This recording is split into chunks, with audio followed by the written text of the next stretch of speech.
the criminal underworld had ever seen, propelling the Corleone family to both gain legitimacy, but at the same time an enormous amount of power and influence. Micheal was partnering with known mob associate, Hyman Roth, renowned for his business acumen and money-making skills for the Mafia. They were about to make the biggest deal in Mafia history. However, as we all know by now, Roth had other intentions behind this deal. We find out that Roth was conspiring with someone within the Corleone family against Micheal. All that is clearly shown in the film, but what confuses many people, and some couldn't really understand, as it was intricately shown, was how it seems Micheal almost instantly knew exactly who it was. And that's what we will uncover. How did Micheal know it was Roth before he somewhat unintentionally confesses?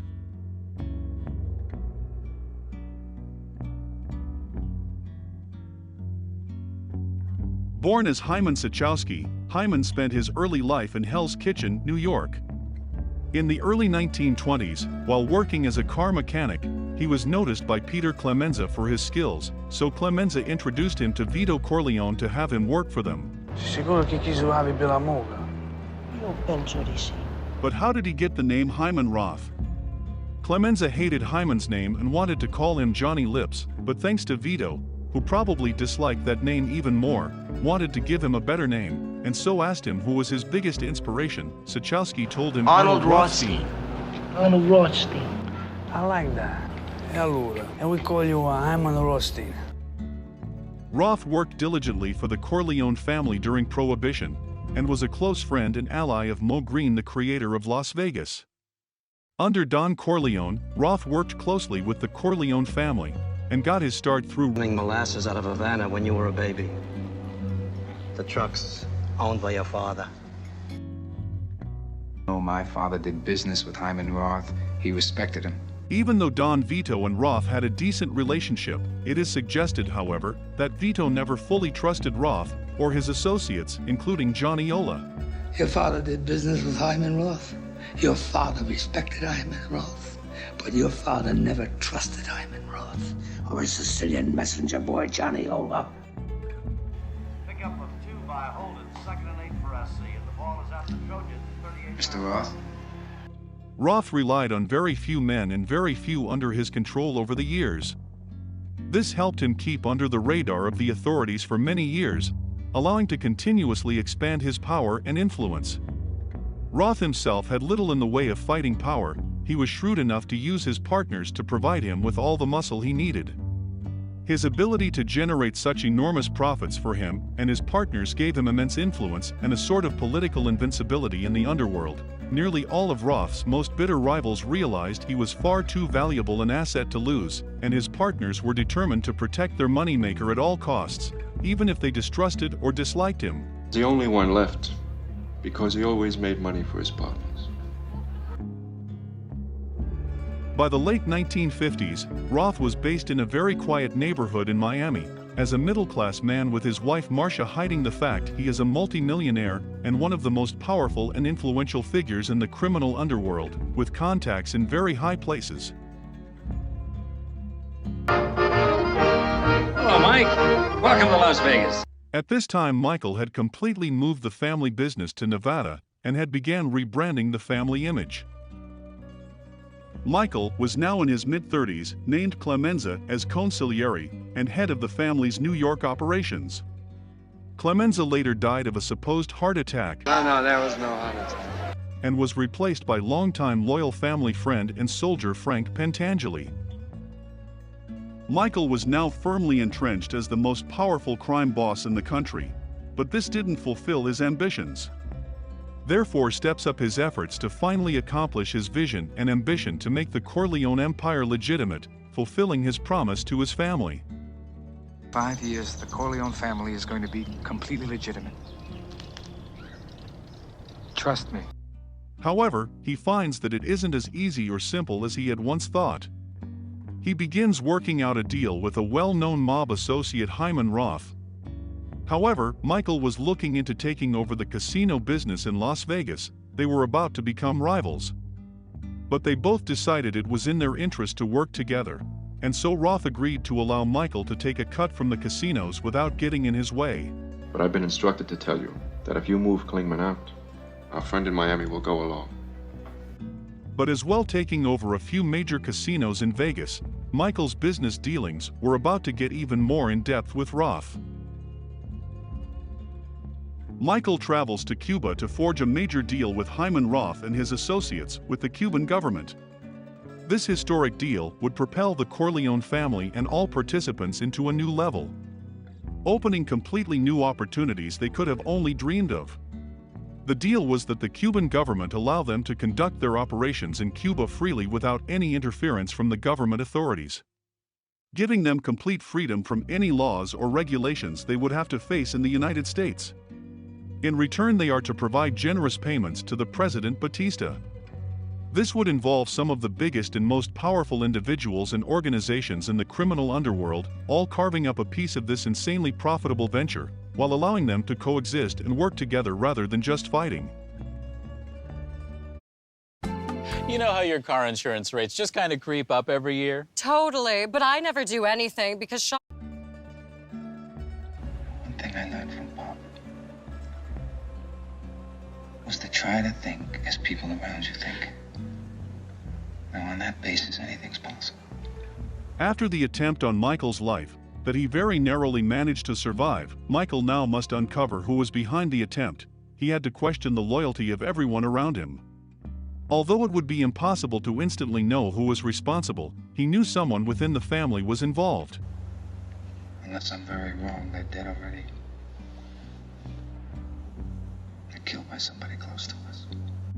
And I want everybody here to know, there's not going to be no trouble for me. Don Corleone. Could it have been Frank Pentangili, as he was the most obvious suspect, having had a tense confrontation with Michael, and being a very high-ranking member in the organization? With his resources, he could have very easily been the culprit. Another suspect would be Hyman Roth, but what could he have to gain from taking Michael out? Nobody wants another war. Or was it someone else?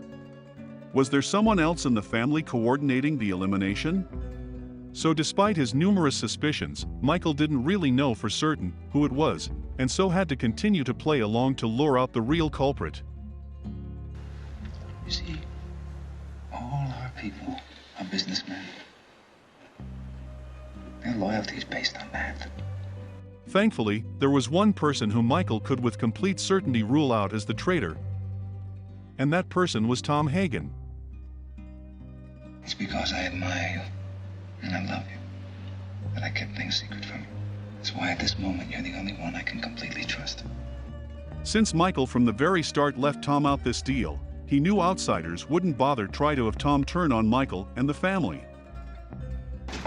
Tom isn't going to sit in with us, Johnny. He only handles specific areas of the family business. Tom? Sure, Mike.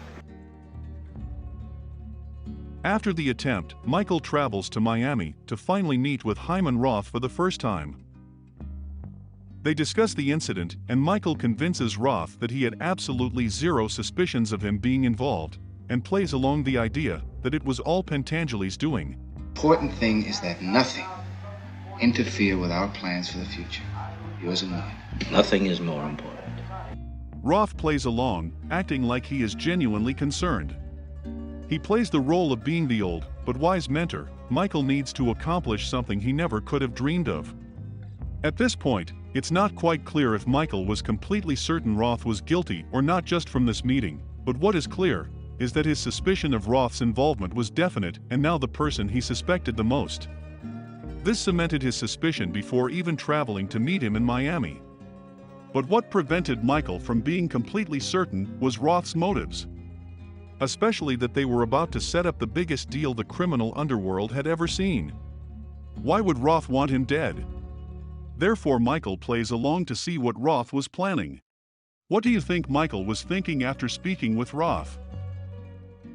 Something very subtle but very interesting is when Michael brings up the idea that he will take out Pentangili, Roth responded, These small potatoes. This moment might be the only hint we have that ruled out Frankie as the one behind this.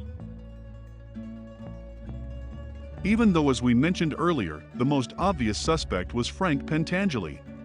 Frank Pentangili came to my home, and he asked my permission to get rid of the Risotto brothers. When I refused, he tried to have me killed. He was stupid, I was lucky. I'll visit him soon. He had the motive and the resources to enable him to attempt such an audacious plan. But Frankie was definitely not the traitor. The main factor that put Frankie as a suspect was his tense exchange with Micheal, where he was ordered not to attack the Rosado brothers and instead work with them and allow them to take what they want. Let's not forget the only reason Frank was talking so boldly with Micheal, nearing disrespect towards his Don, was the fact he was very drunk. Otherwise we later see him almost nervous to even talk to Micheal. Don Corleone, I wish you would have let me know you were coming. I could have prepared something for you. I didn't want you to know I was coming.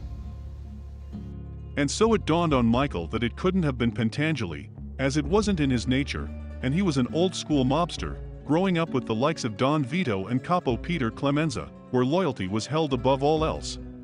I like you. You were loyal to my father for years.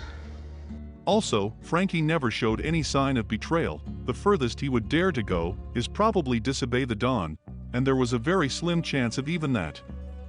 I want you to help me take my revenge. After meeting with both Roth and Pentangili, Michael's suspicions grew even more. However, he could now almost definitely rule out Frankie, his genuine hatred for Roth and his associates, as well as his long-time loyalty to the family made him the least likely to gain or benefit anything from betraying the Corleone Empire. So this leaves Roth as the only suspect left. However, this leaves Micheal with even more questions than before. Mainly, why is Roth doing all this, but more importantly, who within the Corleone family was helping Roth and had betrayed the family? He needed to lure them out before they managed to strike again. So, now we have a clear view of everything surrounding this situation. We now understand how and why Micheal concluded it was Roth. From what we can tell, Micheal did know that Roth was somewhat involved in conspiring against him. However, up until they finally went to Cuba to finalize their deal, Micheal still could not figure out what exactly Roth was up to or why he was doing all this. As we mentioned, Micheal didn't have the full picture to know that it was Roth all along, but even so, he never trusted him and needed to go on as normal to keep Roth at ease with his guard down. Following his father's principle of, He taught me, keep your friends close, but your enemies closer.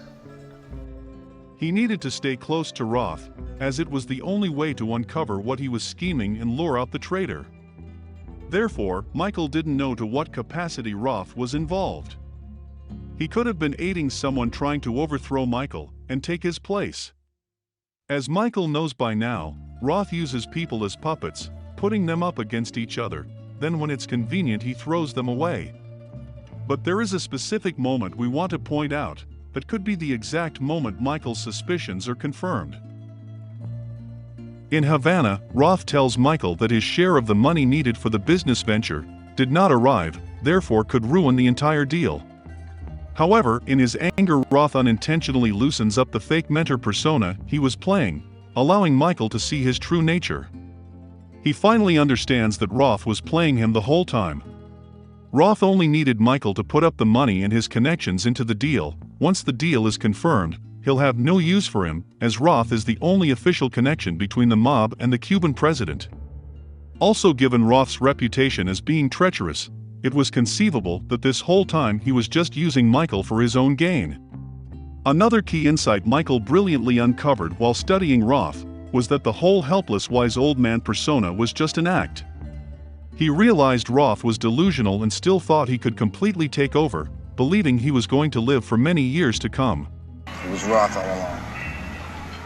He acts like I'm his son, his successor. But he thinks he's gonna live forever. He wants me out. So now Micheal knows who's been after him all along. He now needs to find out who was the traitor within the family.